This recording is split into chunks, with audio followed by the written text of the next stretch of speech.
अस्सलाम वालेकुम बच्चों, कैसे हो स्टूडेंट्स? आप लोग उम्मीद करता हूँ खैरियत से होंगे। बच्चों, चंद दिन रह गए आपके टेस्ट में, एमडीगेट के टेस्ट में। ऐसा मान लो कि 1 या 2 दिन रह गए होंगे जब मैं आज लेक्चर रिकॉर्ड कर रहा हूँ। बस छोटी सी 1-2 चीज़ें आपसे शेयर करनी है, तो कोशिश करें, हो सके तो ज़रूर उसको सुन लीजिएगा। पहली बात, अब जो तैयारी होने की हो गई, अब ज़्यादा पापड़ बेलने की ज़रूरत नहीं है। कोशिश करें इस वक्त अपने आप को, माइंड को रिलैक्स रखें, अल्लाह से दुआ करें कि आप, अल्लाह ताला आपको कामयाब करे। हमारे लिए, सबके लिए दुआ है कि अल्लाह ताला आपको कामयाब करे। अब जो होना था हो गया। कोई एक आधा कोई पास पेपर पुराना रह गया है तो बस उसको टच कर ले, कोई एक आधा कोई फार्मूला रह गया तो उसको टच कर ले। अब तैयारी करने की ज़रूरत नहीं कि ये टॉपिक हमने नहीं पढ़े थे, अब कोई एमसीक्यूज़ की बुक ले लें, अब ये ऐसा हो जाएगा, अब वैसा हो जाएगा। नहीं, अब होना था जो होना था वो हो गया, अब मज़ीद उसके अंदर कोई ज़रूरत नहीं है। एक बात तो ये आ गई। दूसरी बात ये आ गई कि अब अपने आप को रिलैक्स रखें, अपनी अपने आप को कूल डाउन रखें। ठीक, अब एमडीगेट के दिन, जिस दिन आपको टेस्ट देने जाना है, टेस्ट देने जाना है, उस दिन आपको क्या करना है या उससे पहले आपको क्या करना है। तो डे 1 आपके पास भाई आपके डॉक्यूमेंट्स पूरे होने चाहिए, जिसमें आपकी एक स्लिप है, आपकी एनआईसी की कॉपी होगी। एनआईसी की नहीं है तो कम से कम बे फॉर्म की कॉपी अपने साथ जरूर रखिएगा। ज़रूरत खास पड़ती नहीं, लेकिन फिर भी अगर ज़रूरत पड़ जाए तो आपके लिए मसला हल हो जाएगा, तो वो चीज़ अपने साथ रखिएगा। सेकंड बेटा, मोबाइल लेके जाने की आपको अलाउ नहीं है, तो वो तो आप लेके नहीं जाओगे। जो चीज़ें लेके जानी है वो मैं आपको बता दूं। घर से एक पानी की बोतल ज़रूर लेके जाइएगा, क्योंकि वहाँ पर आपको 1 से 1.5 घंटा इंतज़ार करना पड़ेगा। जब वो इंतज़ार के बाद आप इंटर हो जाएँ तो वो भले अगर आपसे पानी की बोतल ले भी लेते हैं तो ले लें, तब तक आपको बेनिफिट रहेगा, तब तक आपको फ़ायदा रहेगा, तब तक आप उसको यूज़ कर सकते हैं। तो ये आप ज़रूर लेके जाइएगा। दूसरा ये कि आप अपने साथ कुछ खाने को ज़रूर लेके जाइएगा, कोई छोटी मोटी चीज़ को खाने को लेके जाइएगा। और कोई मीठी चीज़ कह लें, ज़्यादा बेहतर होगा, लेकिन ऐसी चीज़ ना हो कि वो जो आपको हैवी कर दे।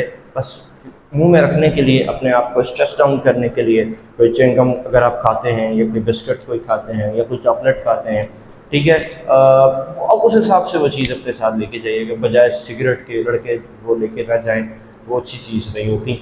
तो उस चीज़ को अपने साथ लेके जाइएगा, रिलैक्स रहेगा, कूल रहेगा। क्योंकि देखो, आप जैसे ही अंदर एंटर होगे ना, वहाँ पहुँचोगे तो आपको एंट्री नहीं मिलेगी, लंबी लंबी लाइनों में लगना पड़ेगा, फिर आपकी चेकिंग होगी, फिर आप लंबा चल के जाएंगे अपने सेक्टर तक जहाँ पे आपकी सीट होगी।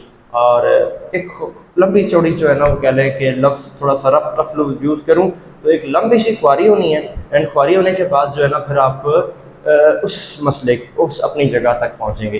तब तक के लिए अपनी केयर रखनी है। तो लाजिम बात है, अगर वहाँ ये ड्रामे नहीं होने चाहिए आपके कि सर वो पानी नहीं देते थे, सर वो उन्होंने कुछ लेने नहीं दिया, सर वो बड़ी प्यास लग गई थी, और ये सर यार गर्मी बहुत थी।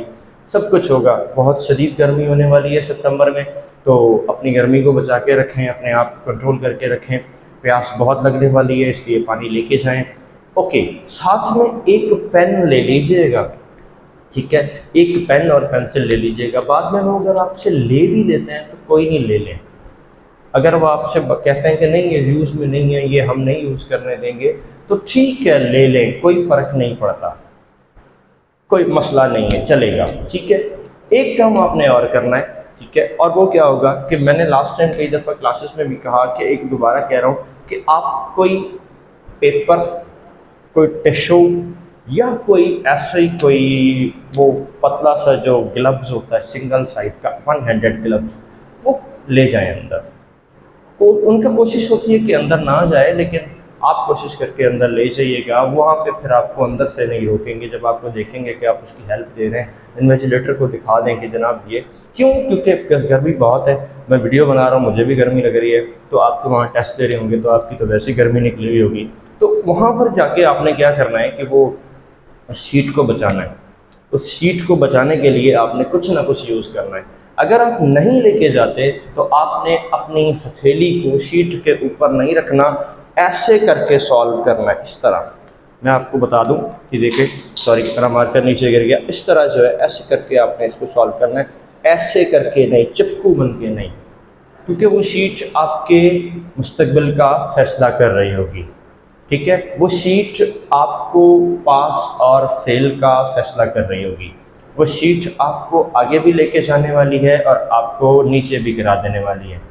ऐसा ना हो कि आप पूरा साल पढ़ कर जाओ, बहुत मेहनत कर चुके हो, जान लगा चुके हो और बाद में पता चले कि आप शीट की बेवकूफ़ियों की वजह से आपसे शीट ख़राब हो गई, बेवकूफ़ियों की वजह से वो शीट ख़राब हो गई और आपके मार्क्स अच्छे नहीं आए, उसका नतीजा फिर आपको भुगतना पड़ जाएगा। एक और बात, और वो ये कि शीट को फोल्ड मत कीजिएगा, ऐसे करके जो हम फोल्ड कर देते हैं ना, यानी सिलवट नहीं पड़नी चाहिए उसमें, ठीक है, बैंड नहीं होना चाहिए। इस तरह थोड़ा सा कर्व आ गया तो ठीक है, लेकिन ये भी ना करें तो बेहतर है। लेकिन ऐसे सिलवट नहीं आनी चाहिए, बैंड नहीं होना चाहिए, क्योंकि अगर बैंड हो गया ना तो इसका मतलब ये है कि वो शीट पर हो सकता है कि आपके स्कैनर में से ना गुजरे, जहाँ वो रिजल्ट चेक होता है, हो सकता है कि आपका कोई क्वेश्चन गलत हो जाए। दूसरा, वो जो आप फिलिंग करते हैं तो आपको पूरा कंप्लीट फिल करना है, आधा नहीं छोड़ना किसी भी सूरत में, डबलिंग नहीं करनी किसी भी सूरत में, और एक बात ध्यान में रखनी है कि टिक नहीं लगाना किसी भी सूरत में। एक बात मैं आपको बताऊं कि हम सोचते हैं ना, वो उनको पता तो होगा कि हमने सही किया है। देखो, वहाँ पर आप नहीं हो, वहाँ पर आपका पेपर आपकी बात कर रहा है। आपने अपने शीट को, आंसर शीट को जो बोलना सिखाया है वो वही जाके वहाँ बोलेगा। आपने अपने आंसर शीट को जो कहना सिखाया है वो वही जाके वहाँ कहेगा। तो आंसर शीट कहना ये चाहती है कि आपने डबल कर दिया, ठीक है। वहाँ पर इंसान नहीं बैठे होंगे, वहाँ पे जो है ना वो स्कैनर कॉपीज को चेक कर रहे होंगे, ऑटोमेटिकली रिजल्ट बन रहा होगा।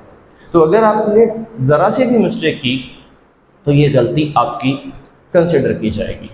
एक आखिरी बात, ठीक है, लेक्चर लंबा नहीं करना मैंने, वो ये कि सबसे पहली बात, एक पोर्शन आप शुरू करते हो, मिसाल के तौर पर मैं फ़िज़िक्स का टीचर हूँ तो मैं फ़िज़िक्स का पोर्शन शुरू करता हूँ।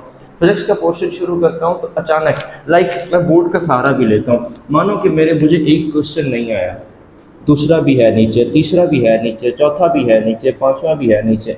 इस तरह बहुत सारे क्वेश्चंस होते हैं जो फिज़िक्स के पोर्शन में है, बायो के पोर्शन में है, केमिस्ट्री के पोर्शन में है और इंग्लिश के पोर्शन में। तो अगर ये नहीं आया ना तो इस पर टाइम वेस्ट नहीं करो, छोड़ दो, इसे करो।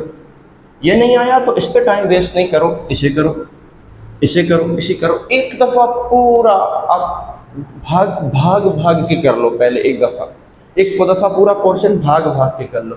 जो जो आ रहे हैं ना वो टिक लगा लो। मानो अगर पूरे पोर्शन में से तुम्हें 5 सवाल में ठीक आते हैं तो तुम पहले वो 5 करो, फिर दोबारा पढ़ो। पक्का बता रहा हूँ 5 से ज़्यादा आ जाएंगे, फिर दोबारा पढ़ो। अगर आपने पढ़ा है, आज मैं उनकी बात कर रहा हूँ जो पढ़े हुए हैं, जिन्होंने नहीं पढ़ा अब मैं उनकी कोई बात नहीं कर रहा, ठीक है, आई एम सॉरी। अल्लाह ताला आपको कामयाब करे, अल्लाह ताला आपकी किस्मत अच्छी करे। लेकिन जिन्होंने नहीं पढ़ा मैं उनके लिए कोई कमेंट दे नहीं सकता। जिन्होंने पढ़ा है, जिन्होंने वो किया है, वो आपको स्ट्रेस डाउन करने के लिए एक बहुत आसान सा काम ये करें कि आप फटाफट जो है ना उसको क्या करें, उसे सॉल्व करते रहें। 1 2 3 4 5 सॉल्व हो गए, दोबारा से पढ़ें उसी क्वेश्चन को जो जितना टाइम आपने उसके लिए रखा है, फिर दोबारा से पढ़ें, फिर दोबारा से पढ़ें, आपकी लिमिट बढ़ती रहेगी। हम क्या गलती करते हैं, हमें ये वाला क्वेश्चन अगर नहीं आया तो हम यहाँ क्वेश्चन मार्क दिमाग में लगा के बैठे रहते हैं, अरे पता नहीं क्या फॉर्मूला था, सर ने पता नहीं ऐसे बताया था, सर ने ये किया था, सर ने वो किया था। ऐसे समझ नहीं आएगा, ऐसे बात क्लियर नहीं होगी। इसी तरह फिर अब आप जब केमिस्ट्री शुरू करो तो केमिस्ट्री के लिए भी आपने यही करना है। 1 2 3 4 5 6, पहला आता है टिक लगाओ, नहीं आता छोड़ दो। दूसरा आता है टिक लगाओ, नहीं आता छोड़ दो। तीसरा आता है टिक लगाओ, नहीं आता छोड़ दो। एक दफ़ा छोड़ दो, उससे आपका स्ट्रेस डाउन होगा, ठीक है, उससे आपका स्ट्रेस डाउन होगा। जब स्ट्रेस डाउन होगा फिर आप दोबारा एक दफ़ा पढ़ोगे, कि जब आप देखोगे ना कि मैंने 5 या 4 या 3 क्वेश्चन कर लिए हैं तो आपका स्ट्रेस डाउन होगा। जब आपका स्ट्रेस डाउन होगा तो ऑटोमेटिकली क्या करोगे, आप दोबारा उसे पढ़ोगे। जब दोबारा उसे पढ़ोगे तो उसमें से भी कुछ ना कुछ क्वेश्चन आप कर लोगे, ठीक है। अगेन यही काम वहाँ करते रहना। एक बात ये आ गई, 3 बातें हो गई कि सबसे पहले आपको शीट को ख़राब नहीं करनी, दूसरा टाइम वेस्ट नहीं करना, टाइम वेस्ट नहीं करना। आपके पास जो सवाल पहले आते हैं उन्हें, ये तो आपको बचपन से भी बता रहे हैं ना कि जो बेटा सवाल पहले आता है वो उसका नंबर 2 को कर लो। एग्जैक्टली ऐसा ही है कि जो सवाल आपको पहले आता है उसका नंबर 2 आप फटाफट कर लो ताकि आपका पोर्शन आगे चलता रहे। बात क्लियर हो रही है? इस चीज़ को अपने माइंड में फिट कर लें, दिमाग में फिट कर लें। एंड सेकंड बात, अब स्ट्रेस होने की ज़रूरत नहीं। अब आपने जो स्ट्रेस लेना था ले लिया, जब स्ट्रेस लेना चाहिए था तब ले लिया।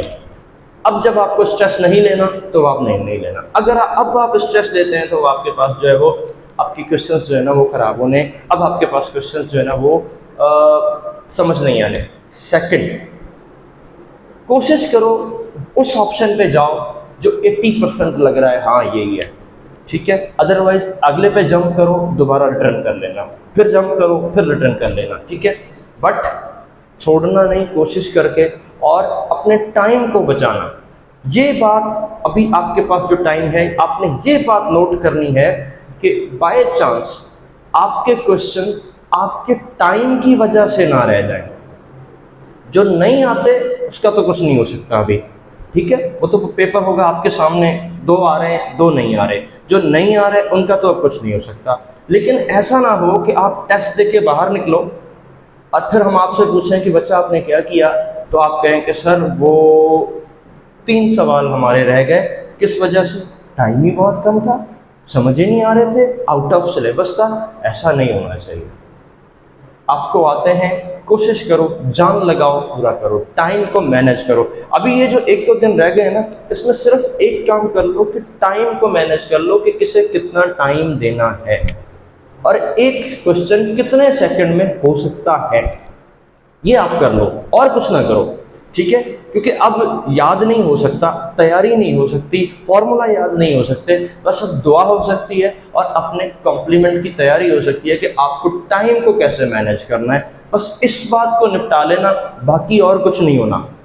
अब तैयारी वैयारी नहीं होनी, अब जो होना था हो चुका। अब बस आखिर में अपने रब से दुआ करें और अपने अम्मी से, अपने अब्बू से, उनसे दुआएं लें, बड़ों से दुआएं लें, बुज़ुर्गों से जिनकी दादी मामी नानी ज़िंदा है, ठीक है, दादा नाना ज़िंदा है, उनसे दुआएं लें, बुज़ुर्गों की दुआएं लें, ताकि आपको अल्लाह ताला उनके सदक़े में कामयाब करे। लेकिन अब वो जो है ना कि सर मैं अब बुक ले लूँ, नहीं अब नहीं लेना, मेहरबानी करके वो पैसे किसी गरीब को दे देना। मैं सच बोल रहा हूँ, मेरी आदत है ऐसे तनकीद वाले जुमले बोलने की, तो मैं सच बोल रहा हूँ। तो कोशिश करें ऐसा कुछ ना करें, टाइम को मैनेज करें, स्ट्रेस को कंट्रोल करें, और जो 2-4 मैंने चीज़ें आपको शीट के हवाले से कही हैं, इन्हें ज़रूर सॉल्व कर लें ताकि आपको आगे जाके मुश्किलात का ना हो।